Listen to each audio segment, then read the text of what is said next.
আদালত অবমাননার মামলায় শেখ হাসিনার ৬ মাসের কারাদণ্ড। প্রথম কোনো মামলায় সাবেক প্রধানমন্ত্রীকে সাজা দিল ট্রাইব্যুনাল।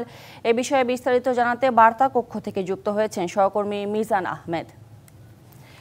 মিজান, আপনি নিশ্চয়ই শুনতে পাচ্ছেন আমাকে। ছাত্র জনতার গণ অভ্যুত্থানে ক্ষমতাচ্যুত হওয়ার পর এই প্রথম কোনো মামলায় শেখ হাসিনার কারাদণ্ড হলো।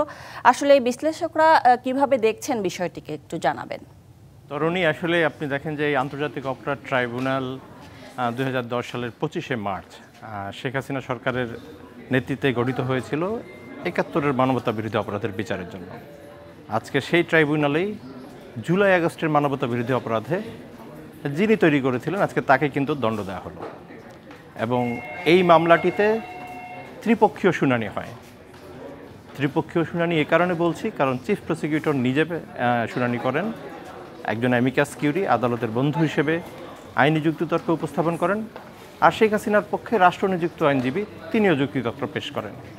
এই ত্রিপক্ষীয় শুনানির পর কিন্তু এই সিদ্ধান্তটি আসে।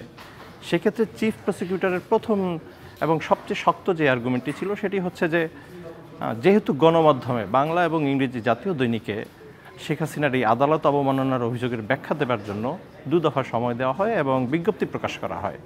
বিজ্ঞপ্তি প্রকাশ করার পরও যথাযথ কোনো ব্যাখ্যা না আসা কিংবা এই বিষয়টিকে রাজনৈতিক নেতৃত্বের পর্যায় থেকে অস্বীকার না করা, এটিকে তারা মনে করেছেন যে এই যে মৌন সম্মতি, এই মৌন সম্মতির মধ্য দিয়ে অ্যাডমিট করে নেওয়া হয়েছে যিনি এই অভিযোগ যার বিরুদ্ধে তিনি আসলে সেটি করেছেন।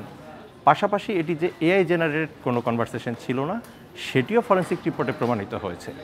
এই জায়গায় এসে শেখ হাসিনার যিনি আইনজীবী তিনি যেমনটি চেয়েছিলেন যে আসলে যারা যারা সেই রিপোর্ট প্রদান করেছিল তাদের উপস্থিতি, কিন্তু আদালত তাকে বলেছেন যে যেই কনভারসেশনটা হচ্ছে এই কনভারসেশনটা আপনি শুনেন, এবং সেই কনভারসেশনটা পুরো আদালতে কিন্তু আবার পুনরায় শোনানো হয় এবং শোনানোর পর তখন বলে যে এই কনভারসেশনে আপনার কোনো দ্বিমত রয়েছে কিনা। সেক্ষেত্রে কিন্তু তিনি কিছুটা অসহায় বোধ করেন। তবে এখন প্রশ্ন আসতে পারে যে এর পরবর্তী আইনি প্রক্রিয়াগুলো কি হতে পারে।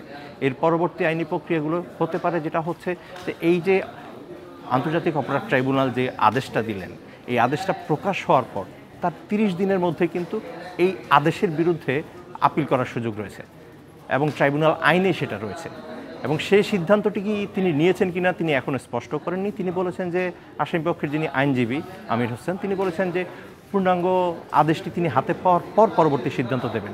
সেই ক্ষেত্রে battle is not finish yet. আইনি লড়াইটা আমার মনে হয় আপিল বিভাগ পর্যন্ত গড়াবে এবং আপিল বিভাগে চূড়ান্তভাবে সিদ্ধান্ত হবে আদালত অবমাননার অভিযোগে দণ্ডটি কতটুকু হবে কিংবা আদৌ হবে কিনা। তো এই হচ্ছে এই মামলার সার্বিক পরিস্থিতি। একদম পরিষ্কার। মিজান আহমেদ, আপনাকে ধন্যবাদ বিস্তারিতভাবে বলার জন্য।